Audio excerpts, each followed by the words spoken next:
Welcome to start. Hello, highlighters. Erin King here. And gals, we are in for a treat today. Today we have my dear friend, new friend, Jenny Melrose. Jenny is the author of a fabulous book called Influencer Entrepreneurs, where she says that being an influencer is not about being Insta famous. Jenny, welcome to Highlights. Thank you so much for having me, Erin. I am so excited to have this discussion. Well, we're so excited to learn from you. And my highlighters are a lot of entrepreneurs and influencers. So your book is perfect for them to unpack some of the key insights in today's conversation.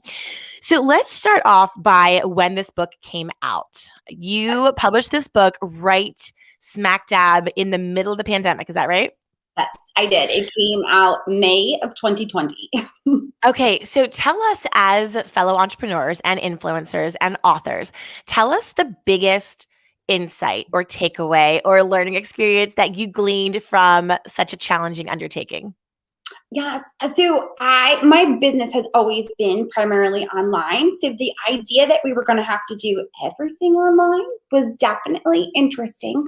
It was a great experience. We had planned on having an in-person conference that we actually canceled 2 weeks prior after planning for a year.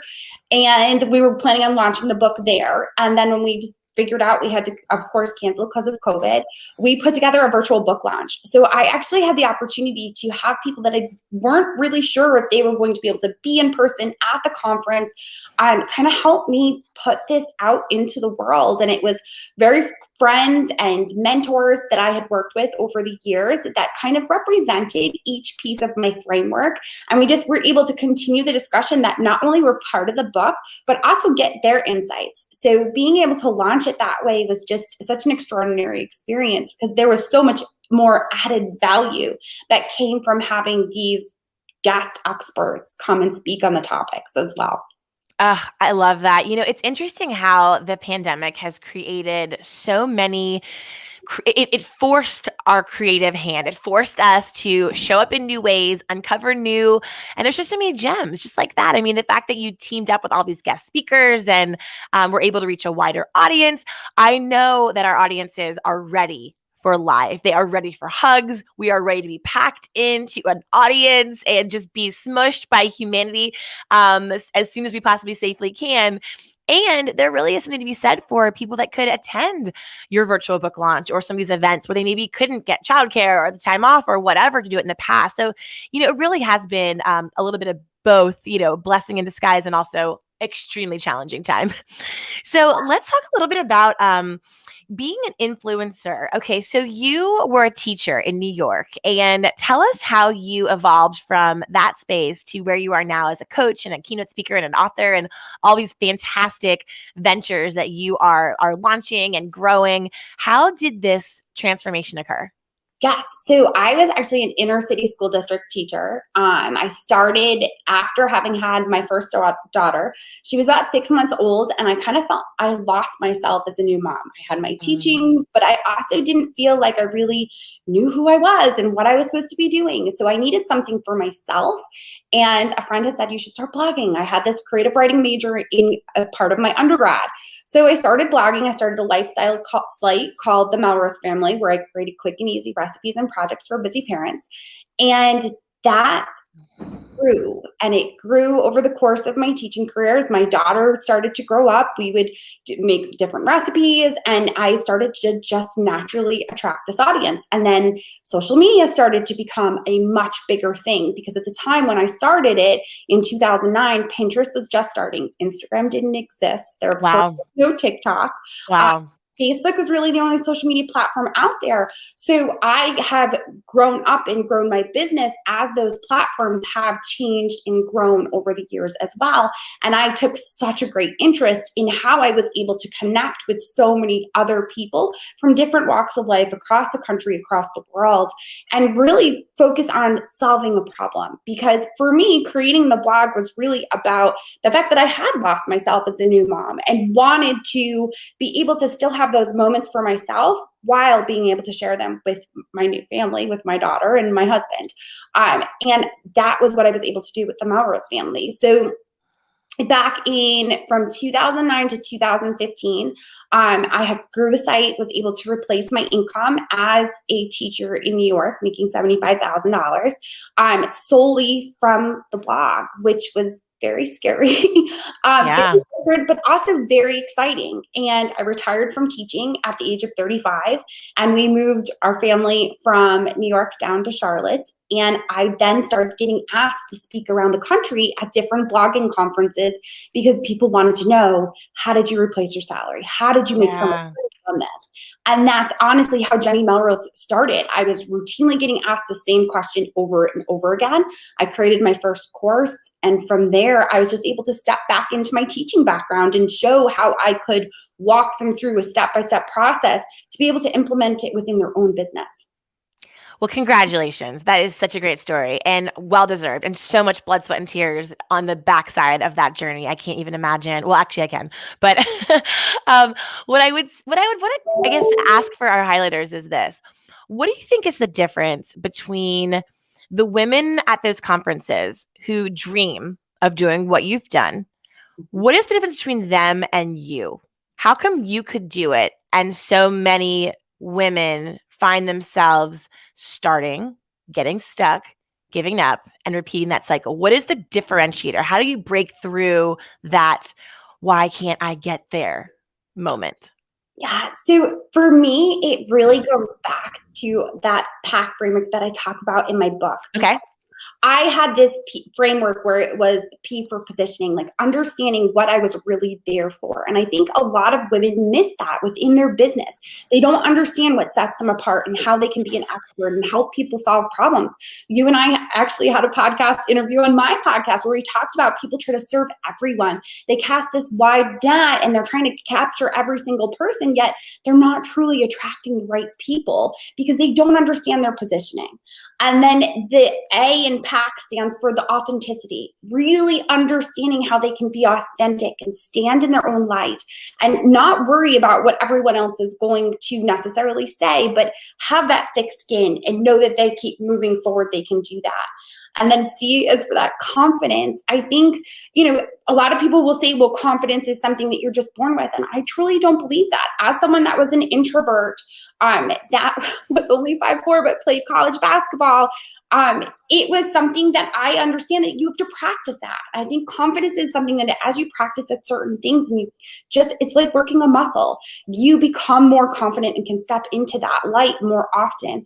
And then the last piece is kindness. And I feel like it's become more and more relevant since COVID and all the things that we have gone through in 2019 and 2020, that being kind is not only a part of what you should bring into your business, but how you should treat other people.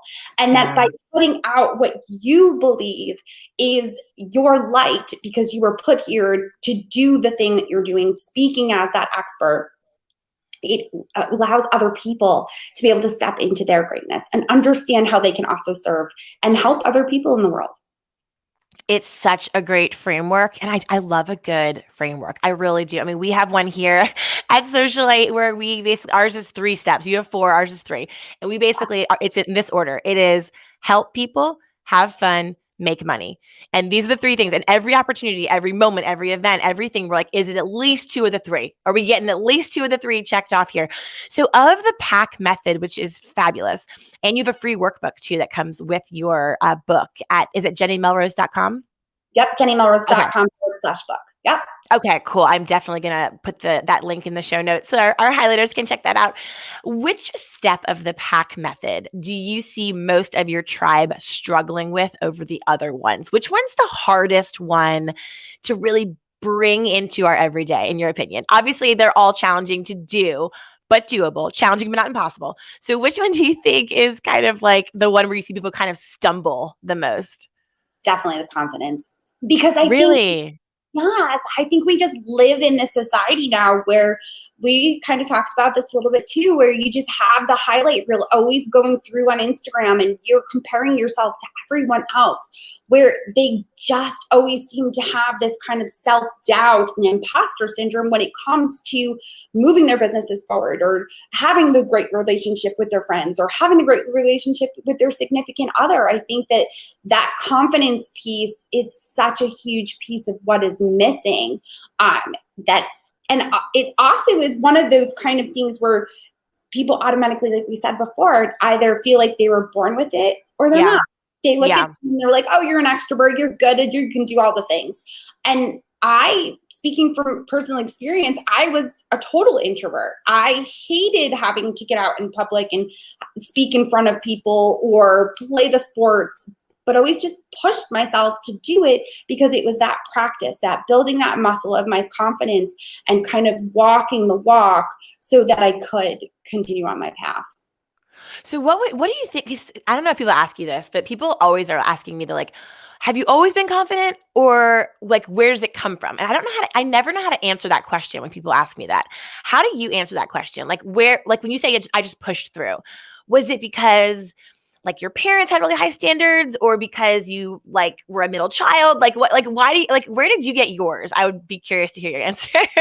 So I actually, part of it, and this is the psychology also backgrounds that I kind of go into a little bit, is first of all, I'm a firstborn.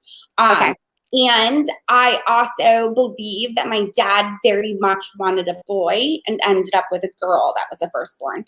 So there were definite expectations that were put in place for me as far as when it came to sports. There was that expectation, you were going to play, you were going to do the things, you weren't going to sit around and play dolls. Like, it was forced, come outside, shoot hoops, let's do the things, let's play tennis, let's get out there. Whereas like my middle sister, that wasn't the expectation. She was kind of left to play with dolls and wasn't pushed to come outside and play basketball. So I think that was definitely a piece of it. But for me, it definitely wasn't something I was born with. I was an absolute introvert. I can remember being 11 years old and playing travel basketball, going out into different towns, having to drive half an hour to 45 minutes to get to practice. And on the way there, I would get a stomach ache every single time.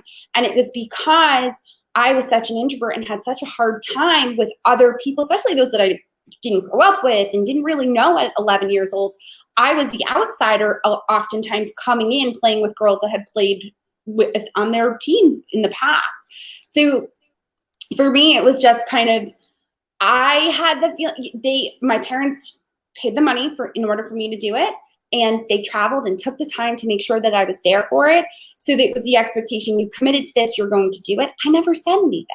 So for me, it was just, and I guess I pushed through. I just took the deep breaths, got in, tried to find that one person that I knew I could talk to when we were at practice, or I knew I could talk to when we were there. And I still do the same thing. When I go to a big conference, and whether I'm doing the keynote or if I'm doing a smaller room, I find people that are like wallflowers that I know are also introverts, and that's how I become comfortable. I'll talk to them before I have to get up on the big stage, and then I'm calmed down because I've had those conversations. And when I'm on stage, I feel like I'm talking to that one person, just like we teach to always talk to the avatar, that one person within your audience when you're creating social media or you're creating content. For me, it's the same thing when I'm on stage. So I think, almost having that crutch of knowing that if I find that one person I can kind of talk to beforehand and get comfortable, I'm good to go. Yeah, I love that. So let's move from the offline, which is great offline advice, by the way, for anyone who's speaking, to know your avatar, to find the wallflower, to speak to the one person. And let's migrate that online. So when it comes to all the MLM network marketing gals that comprise my highlighters tribe, and there are a lot of us here in that space, what do you think is the one strategy that is underutilized when it comes to elevating their influence online? Because there are a lot of influencers now, and even the word influencer kind of gives my eye a twitch with now it's a Halloween costume on Urban Outfitters, it's a whole crazy crowded space. And so what do you think is like the one underutilized strategy for those who aren't yet whatever they would consider their definition of an influencer to be, but they want to expand their footprint on social? What do you think is the one thing that they kind of could easily be doing that they really kind of overlook? Yeah, so for me, it would be utilizing Instagram stories and actually using the features and having a conversation where you get into their DMs, not to get into their DMs to cold DM them and say, hey girl, how's life been treating you? I have this Yeah. great opportunity for you. Not that side of it, but the Yeah. conversations where it can naturally lead to that.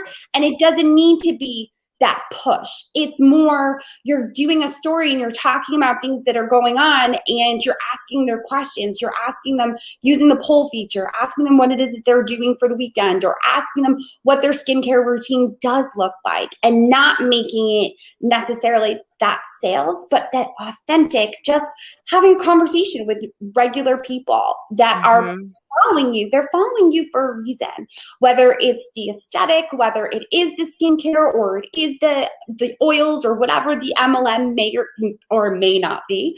Either way, they're following you for a reason. So really starting to let them get to know you authentically and on a personal level is what can make all the difference. And I think by using stories and using something like a poll feature where you can ask them something as simple as, you've talked about the new sunscreen that your company has come out with, and you say the sunscreen is great for da da da da da da, and then you use a poll where you're like, do you want more information? Heck yes, and already bought it.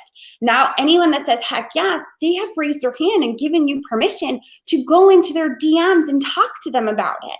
And anyone that already bought it, you say to them, what do you love about it? Continue that conversation, because by effectively getting into their DMs, you are positively affecting the algorithm. Your content is going to show up more in their feed because Instagram sees you too as friends, because you're in the direct actually having a conversation, not a one-sided post of like a big long thing that they're immediately going to just delete. It's so true. And our team has been preaching that forever.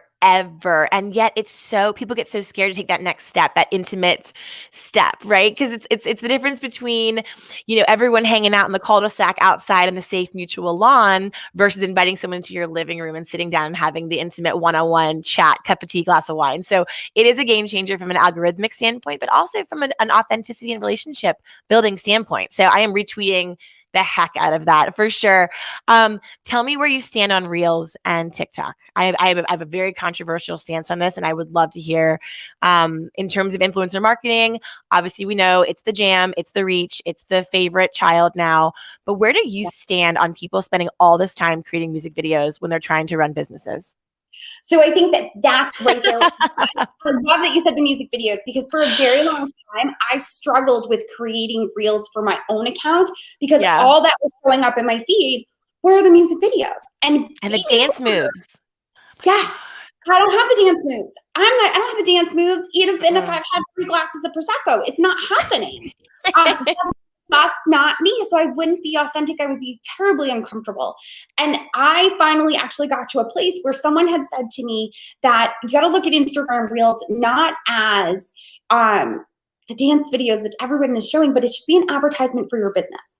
So it shouldn't necessarily be like, you want it to kind of share your principles and what it is that you kind of share content about naturally. When you're posting content, it's normally to either inspire, entertain, advocate. And when you put those things out there, you want your reels to kind of fall in line with that as well. It shouldn't be off brand. If you're normally not dancing, don't do it. It just isn't within your brand and who you authentically are. And it's TikTok right now. It's very, of course, similar to Reels as far as the content. You need to know, are your people there? So depending on like what your product is as an MLM that you're trying to promote, are they over there and looking for that type of content? TikTok is well because it's that entertainment, that mindless, not needing to like hone in on what it is that you're bringing value to. So when you bring it back to trying to create content that is almost like that advertisement for you, it's meant to attract new people, whereas like Instagram stories are meant for the people you've already attracted. Yeah. They're like day-to-day kind of the stories of your life. Yeah, I love that delineation. So it's sort of attraction marketing. We think about reels of expanding reach, getting out beyond our existing sphere of influence. And then stories is nurturing and watering that existing friendship plant and keeping it growing and green and feeling vibrant. So I love that delineation. Genius. Jenny, I am so excited for all of my highlighters to read your book. Your 4-step framework feels very doable. I love that you just called out the confidence piece as being the most difficult for people, but also one of the most important because that's a mindset that will allow everything else to flow and to flourish in the way that you have grown your incredible business. So thank you for sharing all your stories and your backstory. And I can't wait to start to put some of these strategies into practice myself. Before we let you go, tell us about what you're reading. Obviously, leaders are readers, and this is a book or podcast about books. So tell us what you're reading lately. Any good books you've picked up from any female or underrepresented authors of any kind? Like what are you diving into these days? Yes. So Susie Moore has a book that came out, I want to say last year.